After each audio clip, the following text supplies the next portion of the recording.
Good evening, everyone, and welcome to Achieving Drawdown, a hopeful science-based approach to addressing climate change, a conversation with Dr. Jonathan Foley, presented by the New England Aquarium and the Lowell Institute in partnership with the Boston Globe. Tonight's event is made possible with generous support from the Lowell Institute, which allows the aquarium to offer lectures such as these free of charge. I'm Vicki Spruill. I'm president and CEO of the New England Aquarium. We are an ocean conservation organization working for a vital and vibrant ocean for generations to come.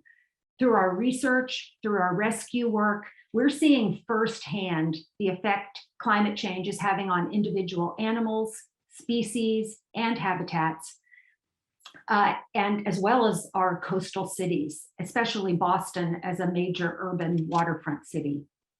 We talk with our aquarium guests, with industry leaders, with policymakers and ocean managers about these human-caused impacts and what they can do to help protect the precious resource that is our ocean.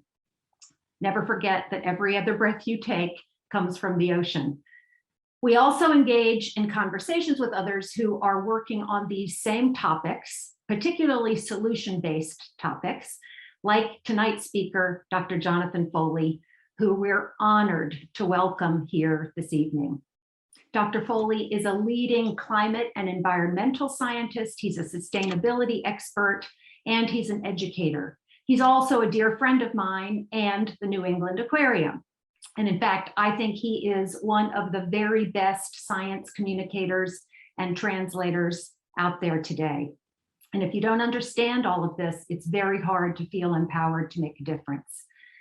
He is the executive director of Project Drawdown, which is a nonprofit organization and global resource for climate solutions.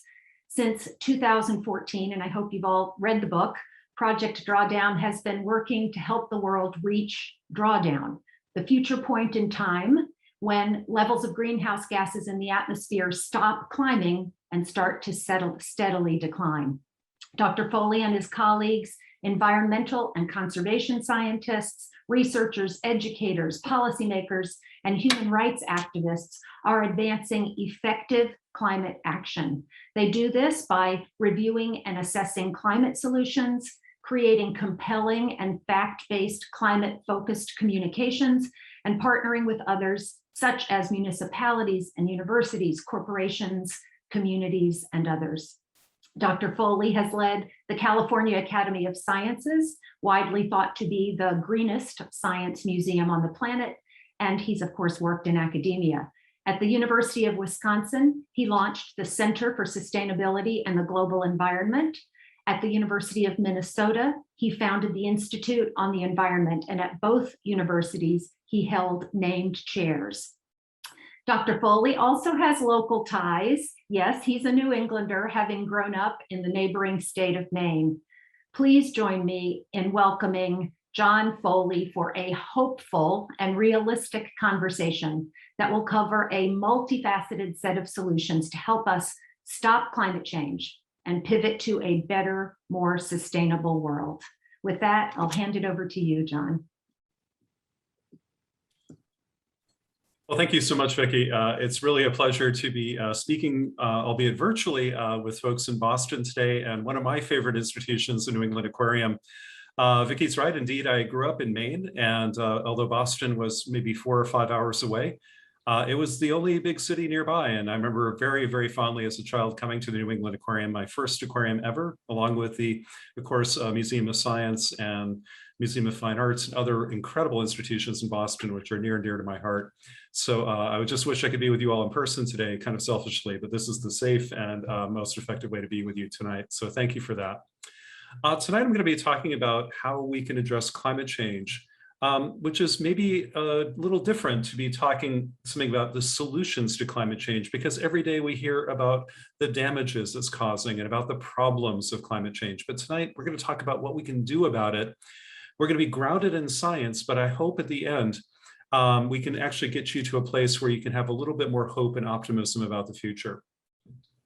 When we think about climate change, though, and we think about our current environmental conditions, we do have to kind of wonder how we got here. How did we arrive at this place where issues like climate change, the loss of biodiversity, the collapse of ecosystems, and other things are surrounding us every day? How did we get here? Well, we got here from a variety of different paths, but they included some of the following. One, of course, is there are a lot more folks on the planet today than there have ever been. That is one, but not the most important factor driving the increase of environmental pressures around the world. We've also become an urban species for the first time. It's kind of amazing that throughout all of human history, less than 10% of humanity ever lived in a city until about the beginning of the 20th century. Today, it's over half for the first time ever. But the most important thing that's happened has been the rise of technology and globalization and the true rise of a purely global economy, which has been growing faster than all of these other forces combined. If you just look at it in the last 50 years, our population maybe about doubled, but the global economy, the throughput of our stuff and our activity increased almost sixfold during the same time.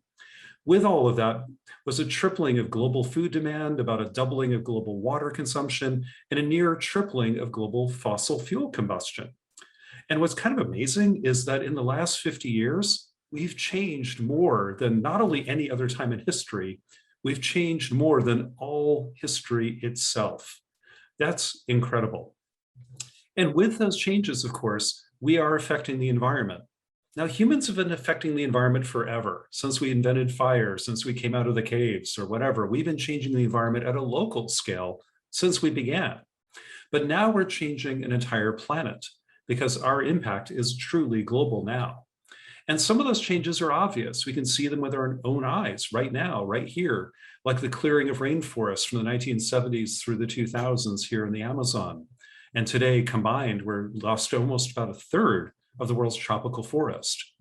Or perhaps it's the overdrawing of water resources shown here in Central Asia, how we kind of have been siphoning water away from nature and using it for things like industry and cities, but mostly for agriculture, especially here in the former Soviet Union. And as a result, water resources and other things like rivers and lakes are collapsing in many parts of the world. But what we're going to talk about tonight is perhaps a more difficult environmental thing to talk about because it's inherently invisible, at least at first, is the changes in our climate. We all know the basic story here. We've been adding pollution to the atmosphere called greenhouse gases. Those greenhouse gases are invisible to our eyes, but they're not invisible to infrared radiation that Earth emits to outer space. So these gases act kind of like a big blanket. They absorb the heat that Earth's giving back to the universe, trap some of it and re-emit it down to the surface, making the planet a little warmer than it would have been otherwise. And this began mainly in the 19th century, but especially in the 20th century, as gases like CO2 started to increase. CO2 levels themselves have increased by almost 50%. The levels of this gas in the atmosphere today are now higher than they've been in at least 3 to 5 million years. No human has ever been in an atmosphere like this one, period, ever. This is entirely new. And with those increases in greenhouse gases that trap heat, naturally the temperature of the planet has started to rise. And this planet has warmed by about 1 degree Celsius so far, maybe a little bit more than a degree. That'd be about 2 degrees Fahrenheit. That doesn't sound like a lot, but the difference of a global temperature by just a degree or two changes weather patterns and the environment in a really profound way. In fact, during the last ice age, when like most of New England was under a mile of ice, the temperature of the planet as a whole was only 3 or 4 degrees colder than normal. We're already 1.5 degrees almost degrees warmer than normal. And we're heading further and further in that new direction, which none of us have ever seen before in all of human history. So this could be very, very damaging. I'm going to pause for 1 second here and point out that I began this graph back in the 1850s, partly because that's when the data begins, and this is when we have pretty good records. But I also want to point out that's also when science first discovered that increasing CO2 would warm the planet. When I was a grad student, I was taught that it was a guy named Tyndall, a scientist from Britain, who first discovered this in the 1860s. But that's not true. It turns out it was an American woman named Eunice Foote, F-O-O-T-E, who actually first published a paper on this back in the 1850s. But as a woman scientist in the 19th century, she did not get the credit she deserved for her discovery, which was 6 years before Tyndall or anyone else really. And I really want to correct the record of that today in the 21st century, pointing out that it was an American woman and a leader of the American suffrage movement to give women the vote back in the 1850s, who first gave us the insight that increasing CO2 would change the planet. This is not new science. It's science we've known for a very long time, almost 170 years, but now we're living in what that science predicted. Now, I wouldn't blame you if you think that this whole climate change thing sounds so hopeless, that the world is going further and further into warming. We're not doing enough about it. We're just arguing. The politicians are not doing enough and so on. But let me try to persuade you tonight that it is not hopeless. We can always build a better future because it hasn't happened yet. We can always make choices today that affect tomorrow. Yes, it's too late to prevent the first degree of warming, but it's not too late to stop the second degree and the third and the fourth. We can build the future we want from where we stand today, only though if we make the choice to do so. But we can. The only question is, will we? Well, that's what we're about at Project Drawdown. We're a nonprofit, as Vicki mentioned before, made up of scientists and science communicators and others. And we want to be a science-based, understandable, free, nonpartisan, non-commercial resource to the world to help advance climate solutions. We all know about the problem, but what are the solutions? What can we do about it? Well, what does that word mean anyway, drawdown? Well, let me tell you what it means. Drawdown means this. Here are the levels of all the greenhouse gases, CO2 and all the others, that have been going steadily up into the atmosphere and ending where we are today. The question is, what happens next? Does that curve keep going? Do we continue to rise CO2 and other greenhouse gases in the atmosphere, causing more and more warming, more and more disruption, more and more damage? Or do we do something else? Do we bend the curve? Just like we're trying to do with the Delta variant and the COVID pandemic, can we bend the curve on climate change too? Yes, we can actually. And the point at which we are focused on is this point here, that blue dot. The blue dot represents when we hit the peak of greenhouse gases in the atmosphere, kind of the peak warming that we'll experience, and we begin the slow, long process of recovery. So drawdown happens there, and it means the time at which greenhouse gas levels stop climbing, they stabilize, and then they begin to come back down again. Similarly with the vaccines and everything else, that's kind of the peak of COVID, and then we get healthy again. So how do we get there? How do we get to drawdown? Well, to solve a problem like this, we do need to know a little bit of science. And but the science isn't hard, it's just stuff we ought to know. The stuff we ought to know is that climate change is caused by multiple greenhouse gases. CO2 gets a lot of the attention, but we humans are also emitting gases called like methane, nitrous oxide, and a variety of others. But all of them have been increasing quite a lot, especially in the last half of the 20th century into today. But where do they come from, and how do we maybe turn them off? Well, that requires we do a little bit of digging around and figuring out the chemistry of this stuff. We've all heard about this one. The lion's share of climate change is caused by carbon dioxide coming from the burning of fossil fuels, about maybe 62% of it.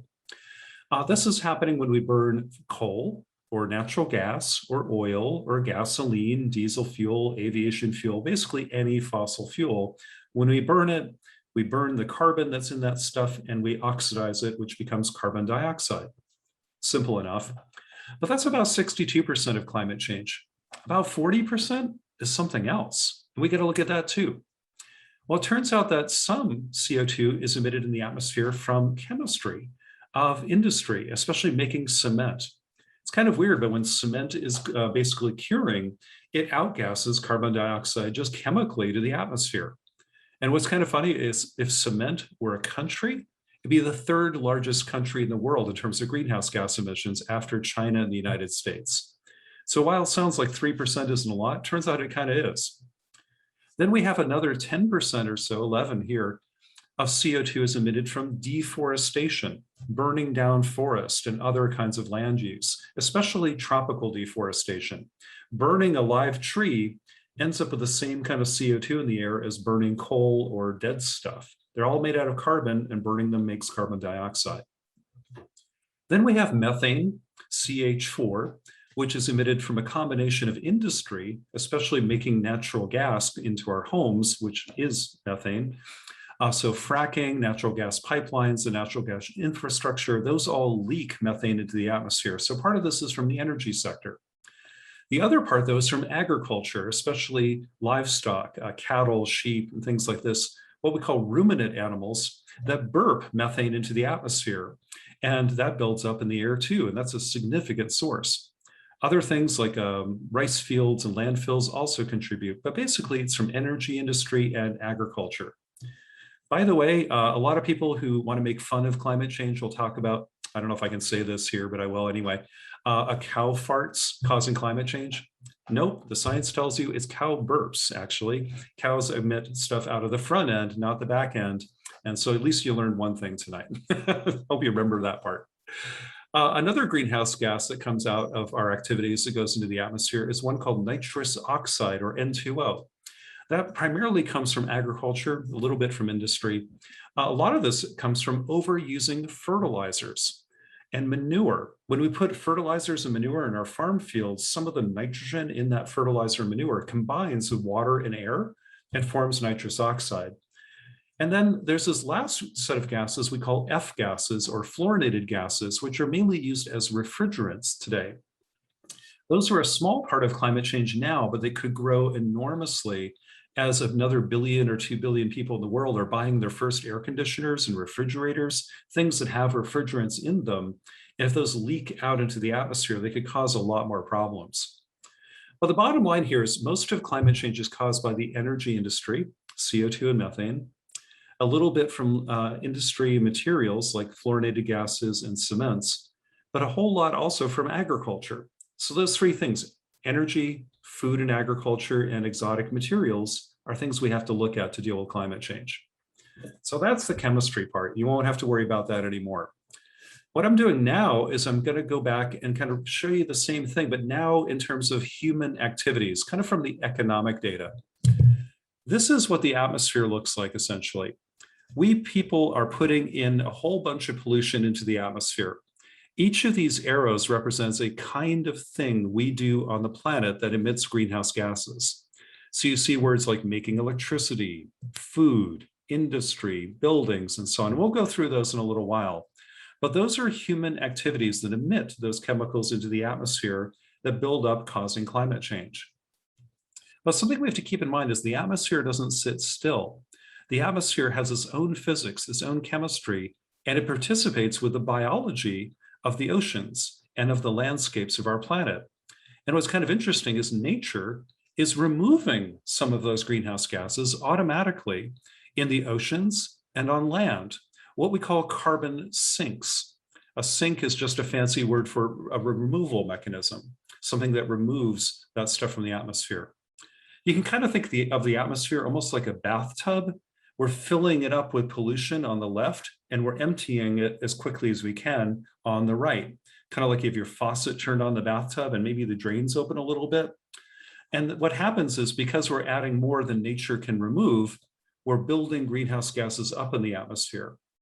But what we can do is stop the buildup of greenhouse gases by looking at both sides of this equation, the sources of the pollution and the sinks that nature can help us with. So to achieve drawdown, to stop climate change, we have to look at both sides of this equation. And we have to do two things. First and foremost, we have to turn off the faucet. We have to stop the pollution from the beginning and bring it to zero as quickly as we can. Some of that's going to be easy. Some of it's going to be kind of hard. And we'll have to do them step by step over the next years and decades. But ultimately, we have to bring these things to zero. So that's job number one, bring the pollution down to zero. The second thing that we have to think about is protecting nature so it can continue to remove at least a part of the climate change causing greenhouse gases that we emit. So that means protecting the oceans. That means protecting forest and keeping nature intact so it can continue to remove a little bit of this greenhouse gas. So by stopping pollution and protecting nature, that kind of 1-2 punch, we can stop climate change. Neither one will be sufficient alone, but together we could pull it off. So let's walk through those one step at a time. The first idea, stopping the pollution from the beginning, stopping the sources. What would that take? How would we do that? Well, first and foremost, we have to look at all those different arrows, those different activities that cause climate change I showed you before. The first of which, the largest, is producing electricity. About a quarter of the world's greenhouse gases. By the way, this would be different if we looked just in Boston or even the United States or a place like Brazil or Russia or whatever, but this is for the globe as a whole. And the mix of these things will differ very much depending where you are. But globally, about a quarter of climate change is caused by making electricity, burning coal, natural gas, and so on, putting CO2 in the atmosphere. So we got to look at that. Surprisingly, the next biggest sector, also about a quarter, is from the food sector. Our food, agriculture, land use practices, that's also about a quarter of what causes climate change. So isn't it weird? Making electricity and making food together are about half of what causes climate change, and they're roughly equal. After that, we have all industry, kind of making stuff and processing waste in the global economy. The world's transportation sectors, moving us and our stuff around the planet. Buildings are also really important. Buildings directly emit about 6% of the world's greenhouse gases, but of course they're where we use a lot of our electricity, and they're made out of things that are built in industry. So buildings kind of have a bigger impact at first than you might first see. Then we have everything else, the remaining 10%. But I want you to focus on the first 5. 90% of climate change can fit on one hand: electricity, food, stuff, transport, and buildings. That's it. 90% of the problem you can count on one hand. So let's go look at that. The electricity sector, a quarter of climate change. Where do we have to focus here? Well, of course, how we make electricity is important. If we made electricity without burning coal or natural gas, we wouldn't have this problem at all. If we made electricity from solar panels and wind turbines or nuclear power plants or hydro or whatever, all of those things would eliminate the emissions of greenhouse gases from electricity right there. But there's another lever we can pull, is look at how much electricity do we even need? Can we do something with making electricity greener, but also be more efficient with the use of electricity and use less? So there we can look at how much we use in buildings, how much is used in industry and other parts of the economy. And that kind of 1-2 punch of enhancing efficiency using less electricity, which is a lot of these things here on this graph show you climate solutions that begin with energy efficiency. And then we can make electricity greener. And we can actually do those at the same time, and they work really well together.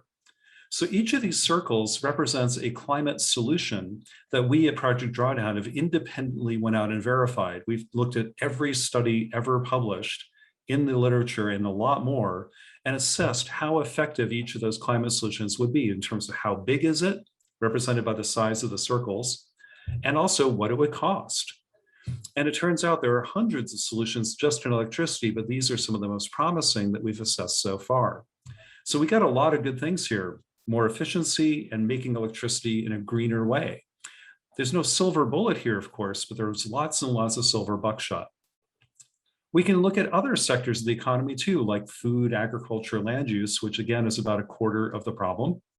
And we can say, what causes the emissions in the food sector? Well, it turns out 3 big things keep showing up. One is deforestation, clearing like tropical rainforest in Brazil and Indonesia and places like that for more beef, more animal feed, palm oil, and things like that. That's a huge part of it. After that, the number 2 big emission comes from animals in rice fields in the form of methane, primarily in the form of methane from animals, especially beef and dairy production. Number 3 is fertilizers and manure, the nitrous oxide I mentioned before that comes out of overusing fertilizers. So not clearing land, fixing animal agriculture, and not using so much fertilizer are going to be key. A few other things matter too, but these are the big ones. And once again, we can see how efficiency combined with doing things better is really crucial here. In this case, it's not energy efficiency, it's food efficiency. That means reducing food waste because 30 to 40% of all the food we process on this planet is never even eaten. And that's globally, not just the US, everywhere in the world. That means 30 to 40% of all the land on Earth, the water that's used, all the fertilizers that's used, greenhouse gases that are used, and so on to grow food weren't even necessary. Can you imagine losing 30 to 40% of your household income to waste or your company's revenue to waste? You would tackle it in a heartbeat, but we haven't with the world's food supply. That's a big area to focus. Another is more plant-rich diets. That doesn't mean everybody in the world becomes a vegan, but it means maybe dialing down some of the excessive meat consumption in some parts of the world, including ours, where our doctors are telling us maybe we can eat a little less, especially beef and other things, and shift a little bit more to plant-rich diets where it makes sense. That could be a big help too, but it doesn't mean we can't eat a little bit of animal stuff, just less. And then, of course, we can protect ecosystems from being cleared, especially peatlands and forest and other systems like that, and then grow food better on the land we still use. So again, doing things better by being more efficient and using less emissions when we grow what we need to grow. That's going to be really crucial. We can look at the other sectors. I'll just go through these much more quickly, but industry is really interesting. This one's going to be complicated because we're dealing with so many different things. For example, if you look at what causes emissions from industry, we have metals, especially steel, is about 5% of global emissions. Steel is going to be a tricky one. Cement's going to be kind of tricky. Chemicals, which includes plastics, will be very important. All the world's plastic production, use, and disposal, when it comes to climate change, is about 1 to 1.5% of the problem. But plastic is not just part of the climate problem, it's also a huge environmental problem out in the oceans especially, but also even on land.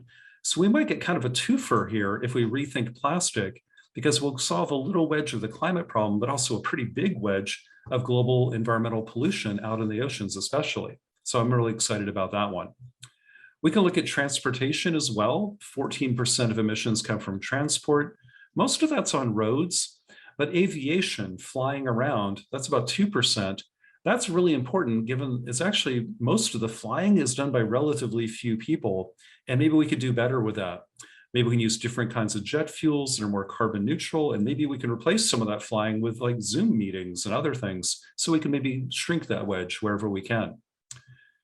Buildings I mentioned before, that's a big opportunity. Buildings directly emit 6% of greenhouse gas emissions. That means from the building envelope itself. That is from a furnace, a boiler, a hot water heater, a leaking air conditioner. That means it came from the building itself. And most of that comes from residential buildings. About 2 to 1, our emissions come from residential compared to commercial and public buildings. But again, the built environment isn't just the building, it's also the electricity it consumes, which is counted over at the power plant. It's made out of cement and steel, which is counted over by industry where it was made. So how we manage the built environment includes electricity, transport, industry, and the building emissions directly. So built environments in urban areas are really, really important here. But altogether, there are so many opportunities to reduce greenhouse gas emissions from electricity, food, industry, transportation, the built environment, and so on. We have so many different things we can do to turn down that faucet, if you will, pouring pollution into the atmosphere. The second big thing, though, is reducing the damage we're causing to carbon sinks. That is, those kind of natural carbon removal systems in the atmosphere that are primarily in forest and in the oceans. It's a really important point right now because there's a lot of hype out there from Silicon Valley, from tech gurus, from banks and investors, and in the media about making machines that can remove carbon out of the atmosphere. Well, good luck with that. Because for the last 50 years, we've been trying to do this. The Department of Energy in the US has spent $20 billion giving money to oil companies to do this since 2000, and it's achieved precisely 0 of this. In the meantime, trees and oceans are doing it magnificently. Nature is kicking our butts on this by a factor of 1,000 or more. So realistically speaking, for the next 10 to 20 years, all the carbon removal in the world is going to be done by nature. And it's primarily done in forest and in coastal and open ocean ecosystems. So that means protecting the world's remaining healthy forest, protecting the oceans, protecting our coastal environments is absolutely crucial. We could also manage them better, maybe including our agricultural lands, some other areas to maybe farm carbon, kind of working with nature on land and in the oceans. And that is also very promising. And while I'm a little skeptical, given all the hype and all the money that's going into these things and hasn't produced any real results yet, we will eventually build machines that can remove carbon too and stick it into bedrock or turn it into things we can use like jet fuel or plastic or whatever.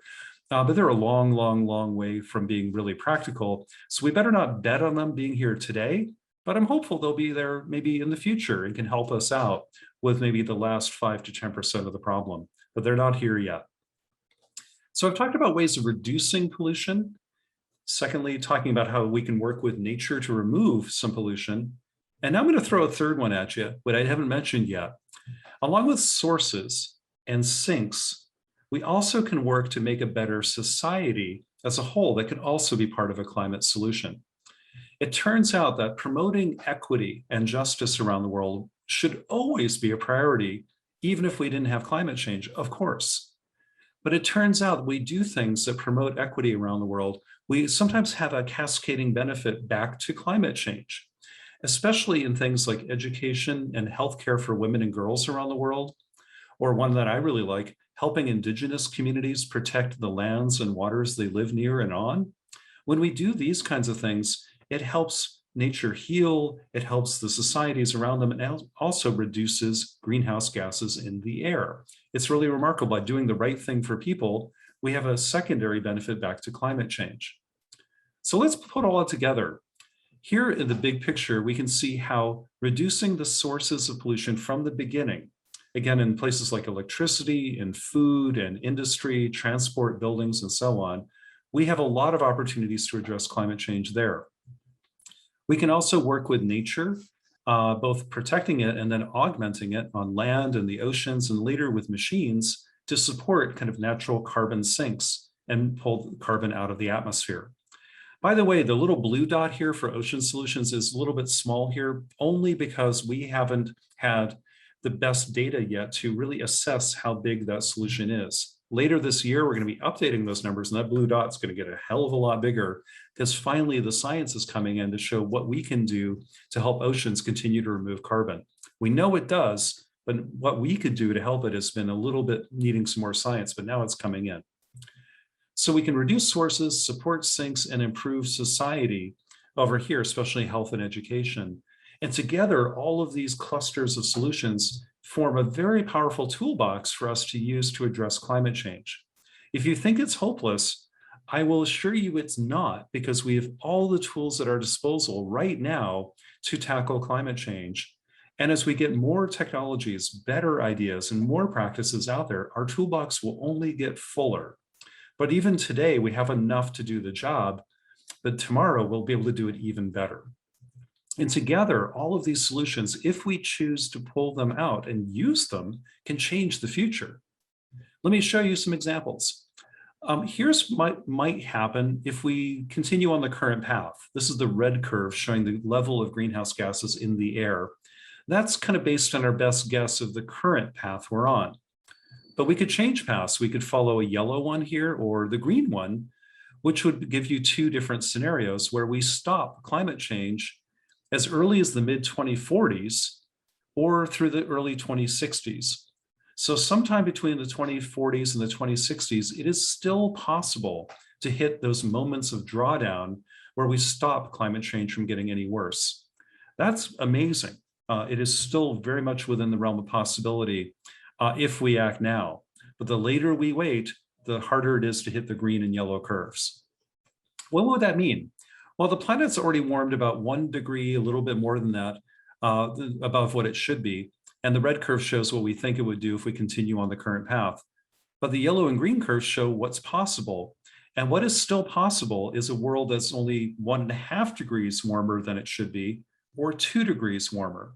The green and yellow curves are adhering to what we call the Paris Accords, what the UN has kind of set up as agreements around the world to address climate change, they're still possible. The green one is getting harder and harder and harder to hit every day we don't act enough. But the green to yellow curve, that space in between, is still very much in play. But the red curve is where we're headed today if we don't do better. So we have a lot of room to change the future, and we can do a lot. So what have we learned so far? Well, first of all, it is not too late to address climate change. There are some people who'd like you to believe that it is. They're the same people who've told us for the last 30 years that climate change wasn't real. They were denying it even existed. And now that it's impossible to deny climate change, they're telling you it's too late. So we went from denial to doom. And in between, we didn't stop to actually be determined to do the work. And that's really not the way we should be looking at it. It is not too late. We do have enough solutions to stop climate change right now. They're affordable, they're here today, and we're going to get only more of them as the years go by.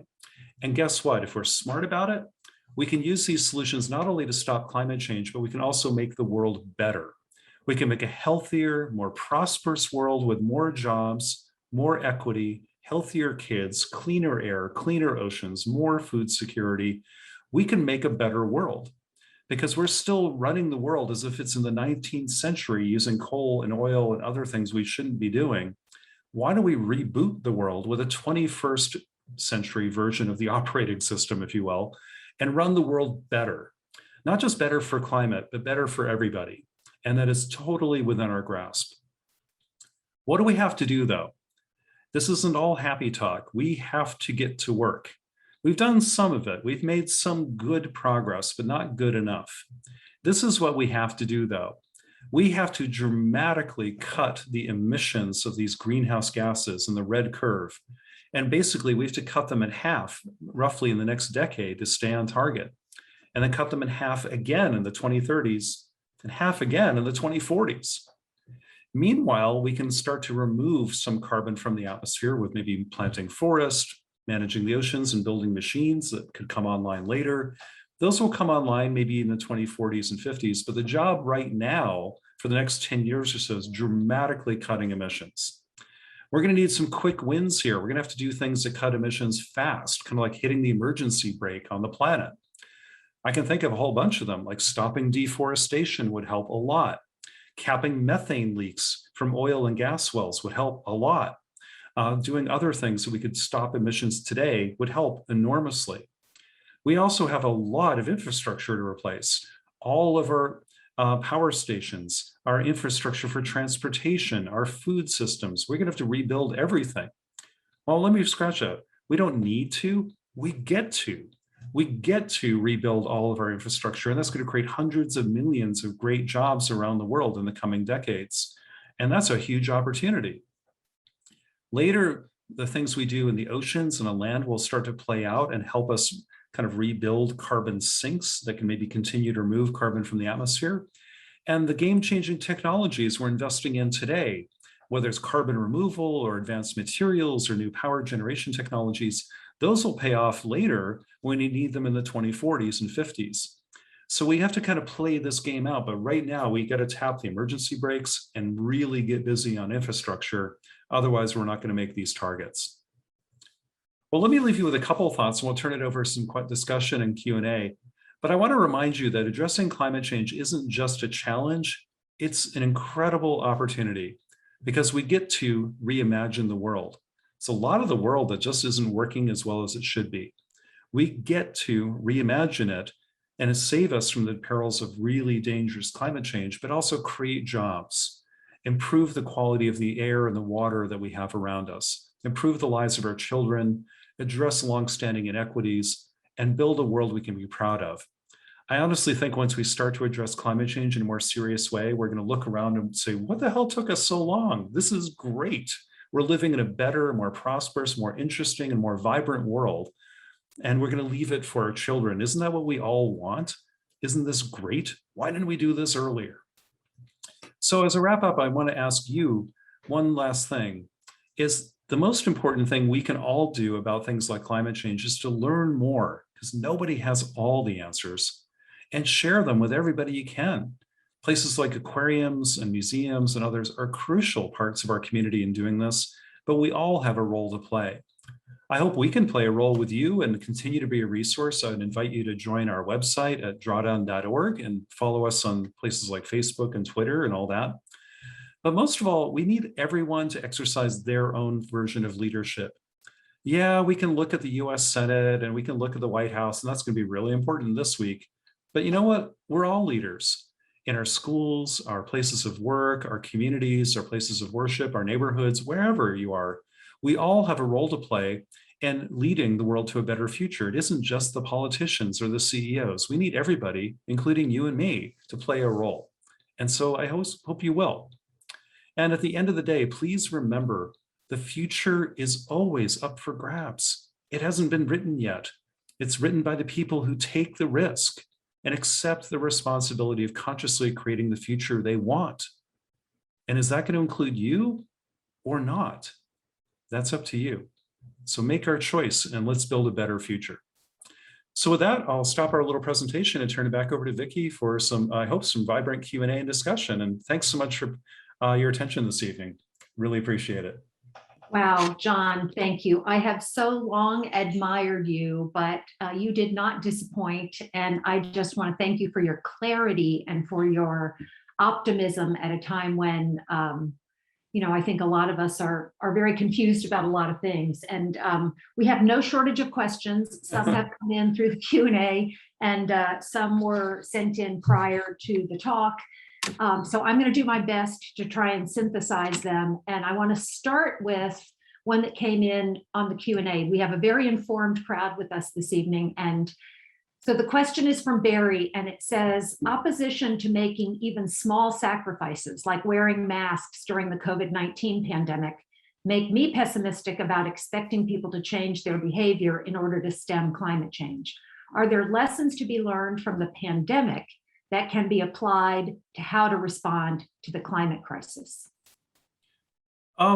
Yeah, I mean, I'd be lying if I said I'm not, frustrated too. I'm a little frustrated sometimes about the kind of unfortunate collision between what science tells us and how we as a society respond. We can do that better, obviously. But I also want to ask us to have a sense of history. We have deployed vaccines to an emerging virus that we didn't even know about a year and a half ago. And now we have at least, half a dozen effective vaccines using technologies that didn't even exist a few years ago. It's the most rapid response of the public health system in human history. And it's administered billions of doses so far. That's incredible. So the glass is actually way more than half full. For all the rest of human history, we just died when epidemics happen. Now we don't have to. And maybe the politicians and some folks in the media are trying to distract us and tell us nonsense for their votes and their money and their clicks. That's the problem. It isn't everyday folks. I'll tell you, when it comes to climate change and public health, I'll be very blunt. I'm going to take off my scientist hat and put on the citizen hat. The problem is very cynical people in media and politics who are together in a really toxic relationship, I think today, who are basically trying very hard to deliberately divide us with misinformation, with hatred, with polarization, so they get more money, more votes, and more clicks. That's the real problem. And when you look at everything, the polarization of our politics, the stagnation of our economy, the public health responses, climate change, you name it, I would be a lot happier if we just gave the reins over to 80% of Americans who have some common sense who could figure it out. But I'm not in charge, so that's not going to happen.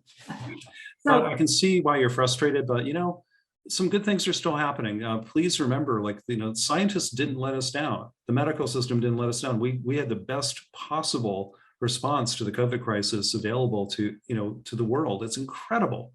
And so I'm actually really deeply impressed by how humanity has stood up at this juncture. We could do better, of course. We could have always done better in human history. But the things we can do today have never before been possible. We have big challenges, but we have bigger opportunities to address them than we've ever had. That may sound naive, but just look at the historical record. Look at who we've been and who we can be. And that tension of who we are and who we can be is always there. Let's try to close that gap. But who we can be today is incredible. And I'd like us to remember that and try to meet that bar. So we share that half full sense of the future. And so I appreciate that very much.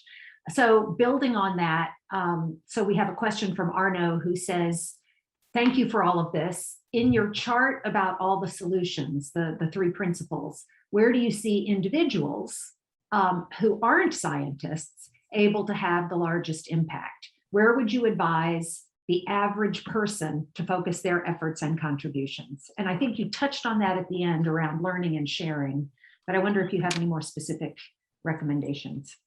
It's become fashionable in the environmental community lately to dismiss the role of individuals and focus on system change, but we're part of that system.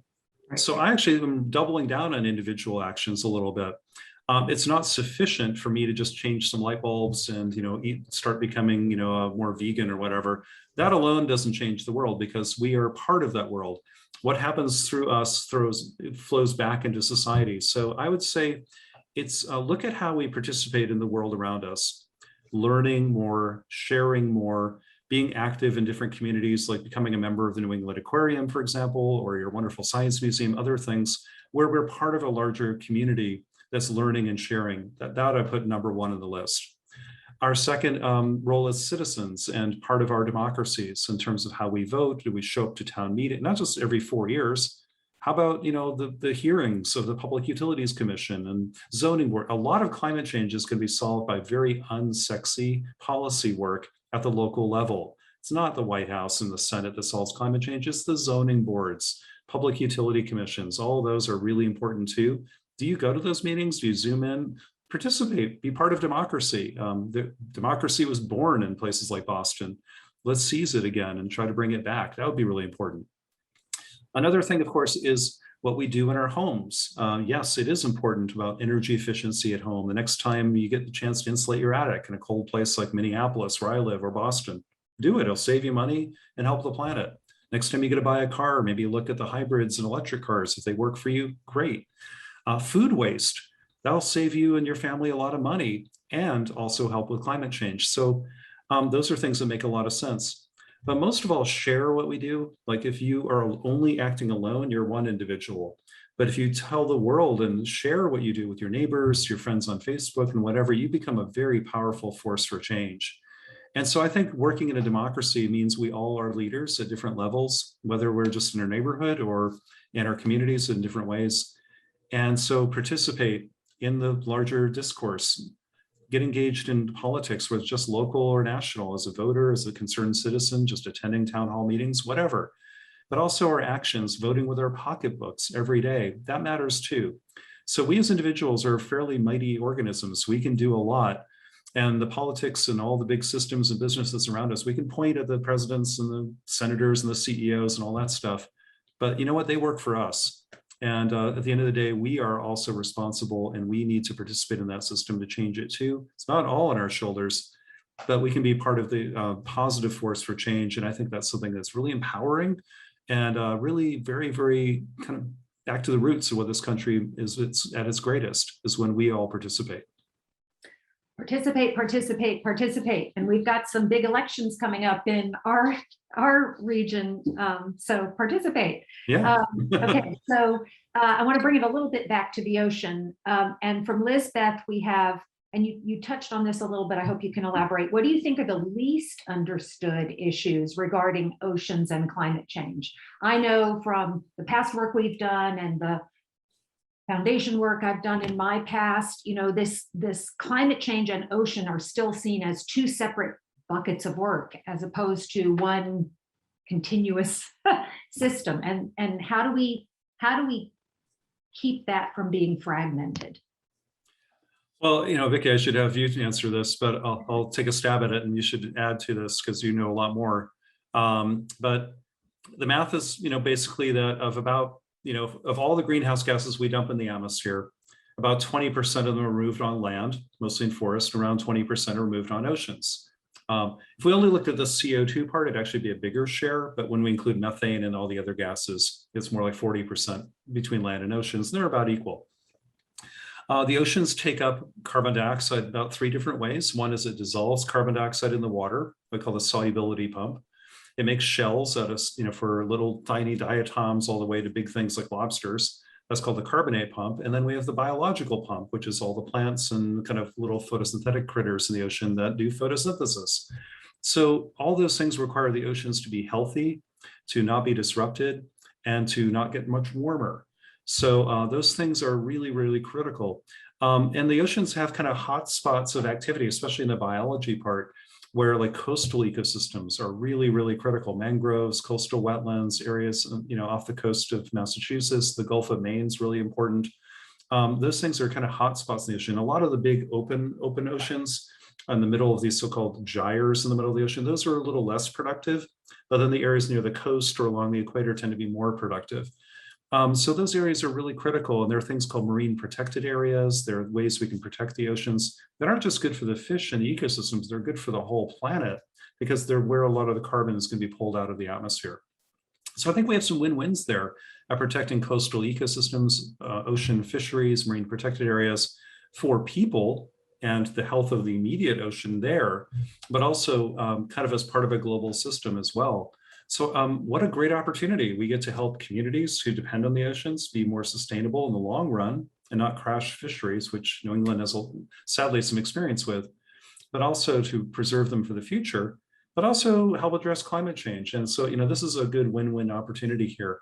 The bad news would be, oh, the only thing we can do to save us from climate change is pave the oceans and ruin them. Like, no, turns out like helping the ocean helps the atmosphere too. Like, well, and it helps us in the long run too. Have healthy oceans means healthy people and healthy planet. Hello, this is great. This is a good opportunity. And there are so many tools at our disposal to do that better. I think it's fantastic. These are win-wins if we look at them the right way. Well, and I thank you, because I think that's certainly why we are doing the work we're doing at the New England Aquarium and why we continue to try to connect those dots. But again, it's surprising to me how climate change is seen over here and ocean conservation and health is seen over here. But I think the momentum is building and we need to continue to connect those dots. Same on land too, to be honest, like a forest or really critical, like tropical rainforest, it's kind of funny, like you go to a typical university somewhere, really smart people, but on one floor, people study the atmosphere and climate change. Go down the building, there's people who study the oceans over here, and go to the next building over, they study biodiversity. And it's kind of like universities have departments, but the world has problems. And in the real world, all those things are being put in a blender at the same time, and we hit mix. And a world that's changing out of control, where we're losing biodiversity, we're running down forest and ocean ecosystems, and we're changing the climate, and we're causing disruptions to the economy, to epidemic. That's not a healthy world. We have to solve all these things together, and climate change too. If we end up like fixing climate change, but we still lose our biodiversity, or we irreparably harm the oceans, or we cause more inequities and more injustices, means we didn't do it right. So I think we need to look much more holistically and say, what kind of world do we want? A world with justice and equity, a world with healthy ecosystems and healthy people, especially our children, and a healthy atmosphere and climate system. We can't afford to lose any of those challenges. And I think actually, if we look carefully, we can find solutions that actually help us with all of them at the same time, which is really good news. But our thinking so far has been a little too fragmented, maybe one channel at a time, and we got to look at them all. Well, and I think that's why programs like yours really help us think more ecosystem wide as opposed to one problem at a time. Okay, so this is going to be a softball maybe, but Katie asks, what are the chances of getting governments across the globe to adopt the policies and plans you are proposing? So we've gone from the micro to the macro question. Well, gosh, you can be very skeptical about the role of governments or pretty bullish and optimistic. I'm somewhere in the middle. There's some evidence that the world can change really well. And there's some frustration, though, about how polarized things are, and watching Washington today can really make you want to pull your hair out. So let me tell you one thing. A lot of good work happens in government, even if it isn't the big, sexy stuff that gets the headlines. For example, and Vicki knows this very, very well, but When the Obama administration first took power, there was the hope of passing a cap and trade bill. It was called the Waxman-Markey bill.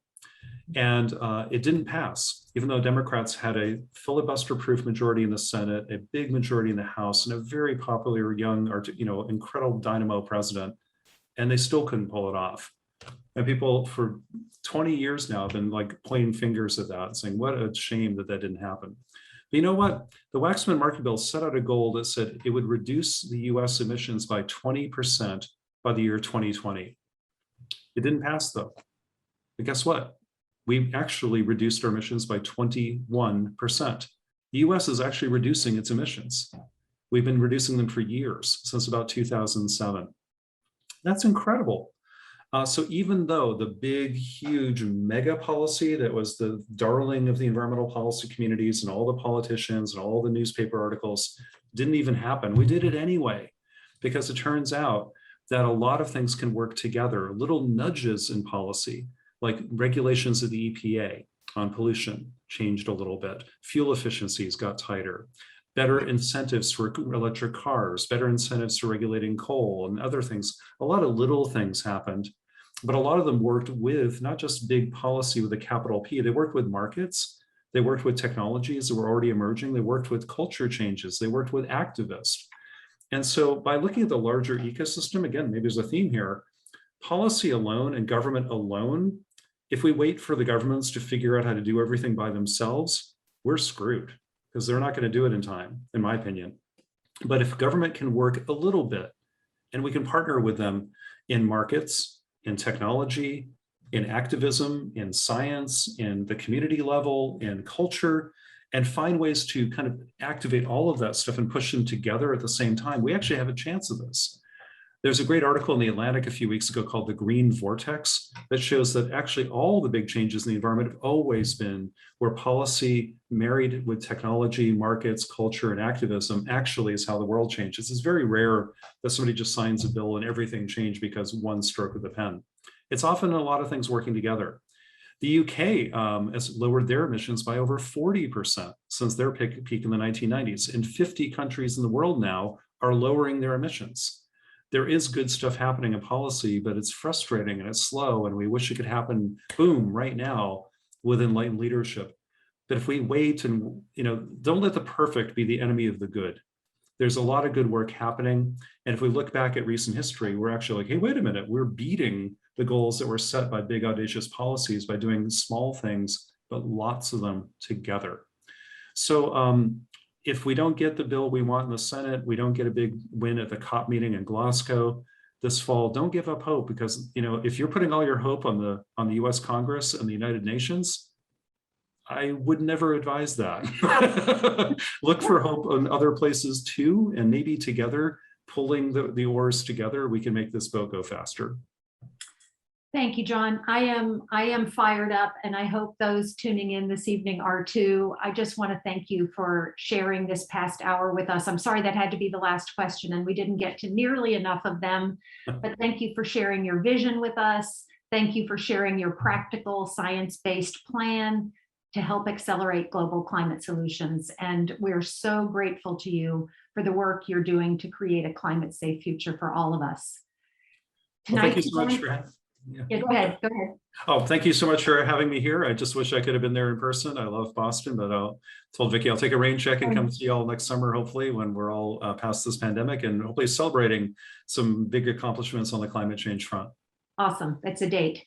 So tonight's event was made possible with generous support from the Lowell Institute, which allowed the aquarium to offer it free of charge. We're grateful to have their support every season, and thanks to our presentation partner as well, the Boston Globe. If you enjoyed this program and want to help support our ocean education and conservation work, please consider giving to the aquarium's Mission Forward Fund at neaq.org. We look forward to continuing our lecture series this fall. Please join us on November 4th for a conversation with scientist, astronaut, aquanaut, and explorer, Dr. Kathy Sullivan. Thank you all and have a great evening.